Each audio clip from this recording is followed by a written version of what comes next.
ولو تأملت المؤاخاة بين عبد الرحمن مثلا بن عوف وسعد، تجد أنه قسم المال بينه بين سعد، قسم المال بينه وبين عبد الرحمن، حتى قال له عبد الرحمن فقط دليني يعني على السوق، نعم. وقال له إني لي من الزوجتين وبعض النسويات شيل روحها وطيها بالقاع.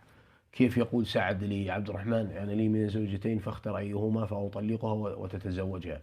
إيه؟ فبعضهم من المشغبين من الليبراليين يقول كيف هو من النسويات، كيف يعني هو شنو الزوجات هذني مثل أثاث البيت إلى آخره من الكلام الخزعبلي الفارغ. إيه؟ الذي يحاكمك بالقيم الليبرالية والقيم النسوية، فيأتي يحاكمك بهذه الأمور.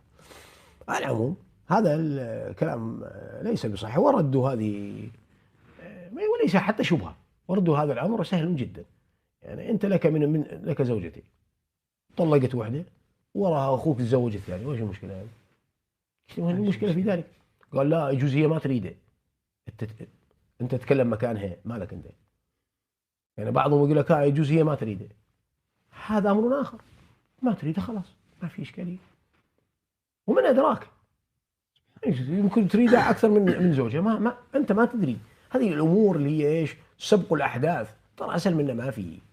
ووضع الاحتمالات على أي شيء والاستدراك على أي شيء ترى يحسنه كل أحد، يعني ما يحسنه كل أحد. المهم، فهذه المؤاخاة يا إخوتي حصلت بين المهاجرين والأنصار.